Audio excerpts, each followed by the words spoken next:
Hey everyone, hope you're doing well. I just want to talk to you for just a minute about basically buying a brand new sound system for your church. Now this is geared more towards small churches or youth groups or something like that, and I'm just going to basically talk about an analog board. Now you can go digital, all that kind of stuff, but usually smaller churches or youth groups usually don't have a lot of knowledge behind this kind of stuff, and while you should be kind of progressing to digital, maybe you're not there yet. And so I'm just going to talk to you about some things that you need to consider purchasing as far as items, and then also talk to you about some that I would actually recommend. And so hopefully this helps you. If you don't mind, please like and subscribe to the channel and check out our other videos. And so first thing that you want to check out obviously is a mixing board.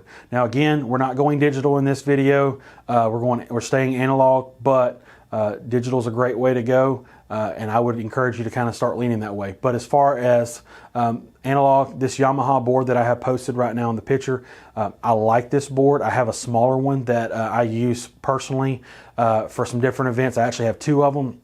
And I like them because they have effects built into them. To me, it has a really clean sound to it, and so I feel like Yamaha's pretty dependable on their soundboards. And we have one in our kids' church that's an older one. It's actually much older, and it still does pretty well. We have some of the channels that are starting to kind of get a little bit scratchy on some stuff, but no one's covered it up in 10 years. So you can take that for what it's worth on there. But anyways, on this particular soundboard, you're going to have 12 XLR inputs. It's a 16 channel.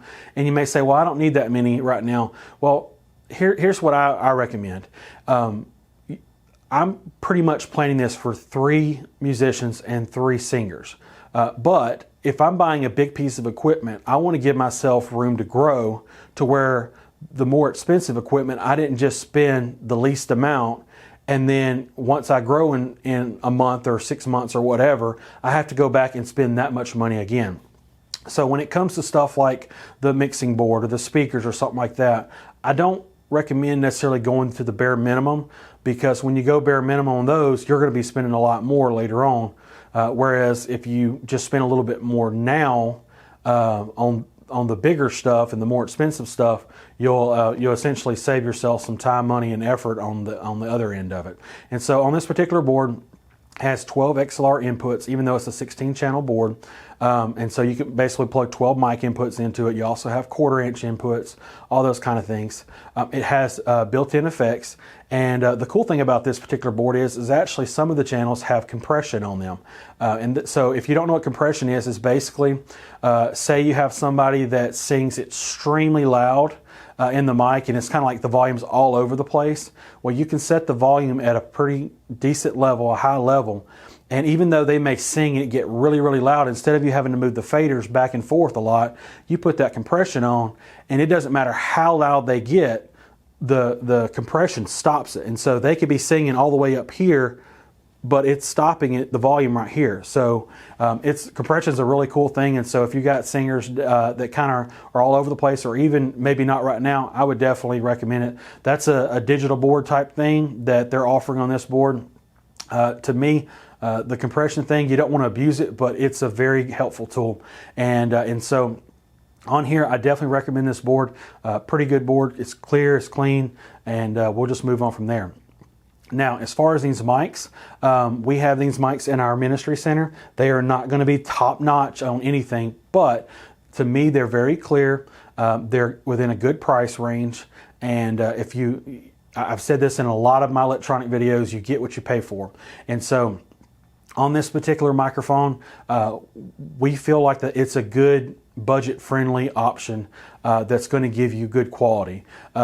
I know some smaller churches, they'll go out there and they'll spend just the same amount on a wireless system as these mics cost, but they're cheap quality microphones. If you can't get decent quality wireless microphones, it's best just to get a good quality wired mic. We have some Shure mics that we use in our sanctuary. They're about $300 each for the system for each one, and that's probably the lowest that I would go. And I wouldn't go for these knockoff brands and stuff like that, because you get interference and all that kind of stuff. And so these mics right here, they're wired, they're good quality. Get a good stand that's going to hold them, that's not going to keep dropping it on the boom arm all the time and stuff. And so I would recommend getting about 3 of these starting off. if you can, and that gives you a little bit of room there. Now, as far as setting up for your instruments, you're going to have most likely guitars or keyboards or something like that. What I recommend putting on there is some kind of a DI box, and that'll help you kind of in the long run. You can drop some of the decibels on there and different things like that, but one of the good things is it helps filter everything. It comes out, you can come out with a XLR if you want to, and you know, not as much popping when you go straight from the instrument straight into a soundboard. So in other words, after a service is over with, if you're just running straight to a soundboard, they pull that cord before you mute it.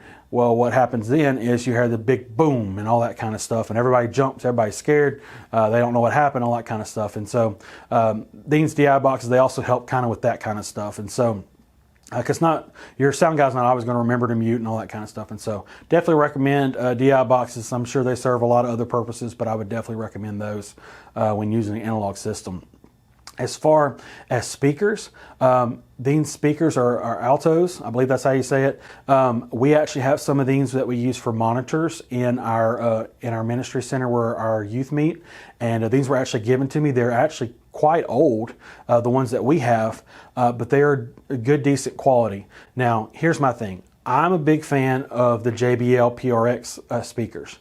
Those are insanely expensive.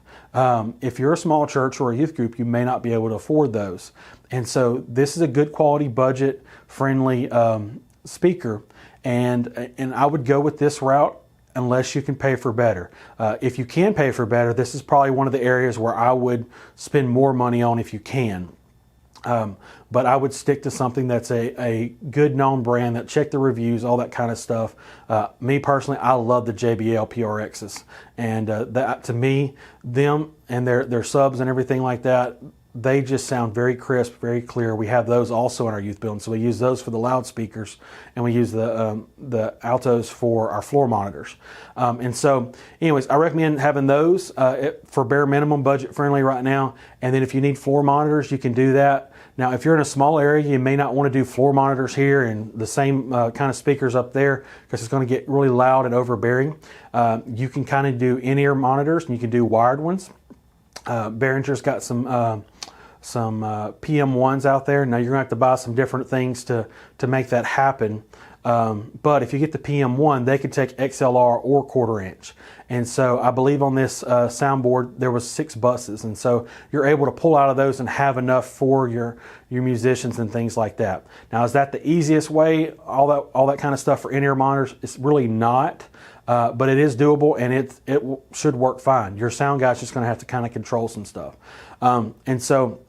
Anyways, if you can afford floor monitors and you have a big space, then you may want to go with floor monitors for this particular setup. But if not, consider IEMs and go for those. We use the PM1s we actually use the P1s and the PM1s in our sanctuary, and we have X32 in there, and they work great. And so the PM1s also have a battery inside that you can put in there, AAA, and that helps give them a little more power. And so just consider that, and they last a pretty good time, a long time. So, anyways, but we talked about mics, we talked about those kind of things. For instruments, I'm a Yamaha fan as far as keyboards and stuff. I have a Motif ES8 from back in the day, like 10 years ago. It's still running, no problems, and they have budget friendlies out there. I'll put some options in the description, but I like those. I'm a Pearl drum fan. I learned how to play the drums when I was probably 12, and I like Pearl drums. I have a little export series that we have in their youth building that we use, and they just sound good. Just make sure that you're taking care of them. Cymbals, everybody's got a preference and stuff like that.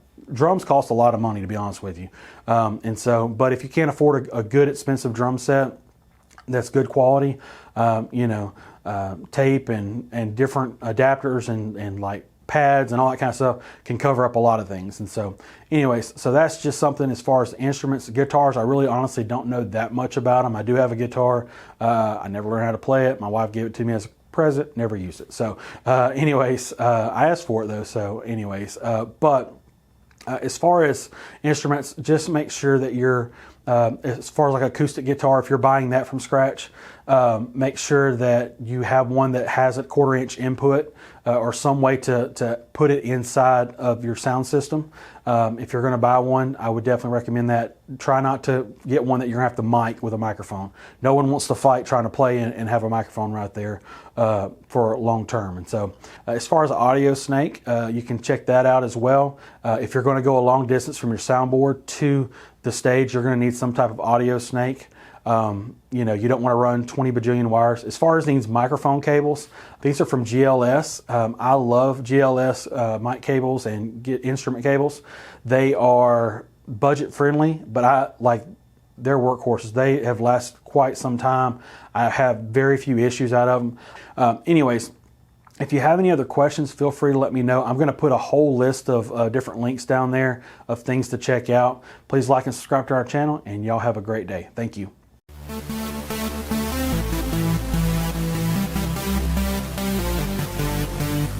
Thank you.